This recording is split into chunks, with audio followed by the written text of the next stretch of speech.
अपने टाइम पे आएगा।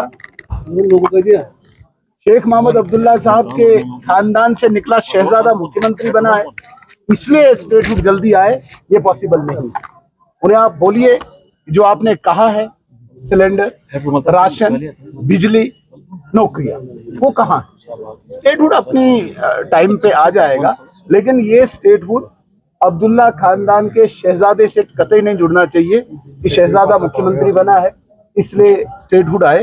ये मुझे लगता है ये जायज नहीं। कश्मीर में कहीं पे नहीं मिलेगी आपको। बड़ी मतलब मैं ये मजबूती के साथ कहूंगा, इस वक्त सरकार ना के बराबर है। इनका कोई मिनिस्टर ग्राउंड पे कहीं विजिबल नहीं है। लोगों में हाहाकार है, पानी की क्राइसिस है, बिजली की क्राइसिस है, सड़कों का बुरा हाल है, मुलाजमों का बुरा हाल है, कोई कहीं दिख ही नहीं रहा है।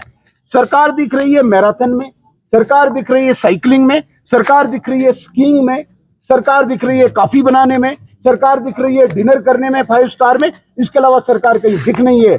सरकार एक और चीज में दिख रही है, करप्शन इस जम्मू कश्मीर की 2024 अक्टूबर के बाद आसमान छू रही है। आज कॉमन मैन को कहीं तहसीलदार, बीडीओ, जेडीओ, फॉरेस्टर किसी के पास भी भेजो, वहां पे उसको सिर्फ पैसे देके काम होता है। करप्शन बड़ा है और तबादलों पे, ट्रांसफर्स पे इंडस्ट्री खुली है।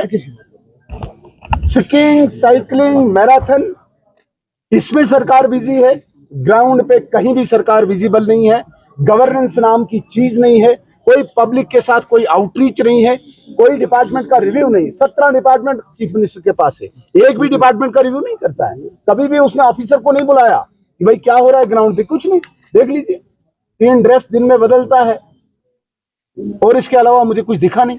सुनील जी, सिक्योरिटी को इसी फंक्शन में था, उमर अब्दुल्ला साहब के साथ इतनी सिक्योरिटी में डर गया, कसम से मैं घबरा गया। कविंदर गुप्ता साहब के उधर फंक्शन में था, अरे इतनी सिक्योरिटी मैंने पीएम के साथ नहीं देखी है।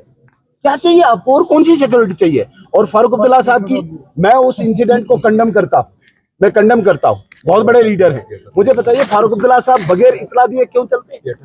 क्यों ये रात को कहीं प्राइवेट फंक्शन में बगैर इन्फॉर्म किए जाते हैं? क्या फारूक अब्दुल्ला साहब ने, अरे सुनिए यार, एंड टाइम पे आप डाइवर्ट हो जाते हैं, क्या बुरा लगता है आपको?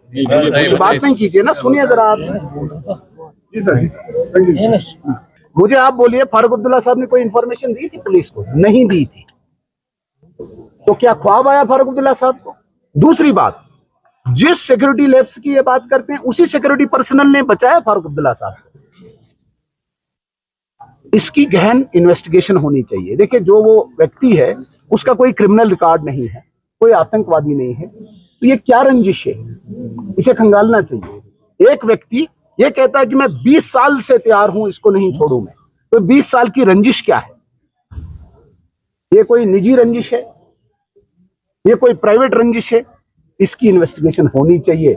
बाकी कोई सिक्योरिटी थ्रेट नहीं है अब्दुल्ला खानदान को। इनको सिक्योरिटी इतनी है, इतनी मुझे लगता है कि आर्मी यहाँ पे नहीं है। मैं घबरा गया एक फंक्शन में, उमर अब्दुल्ला साहब आ रहे हैं, मतलब इतने मेहमान वहां पे नहीं आए थे, बुलाए थे, जितनी सिक्योरिटी इसके साथ है। झूठ, ढोंग, गाड़ियां चों चों चों चों टों टों टों टों आगे पीछे, इसके अलावा क्या है? मुझे तज्जुब हो रहा है किस कॉमन मैन की बात कर रहे हैं।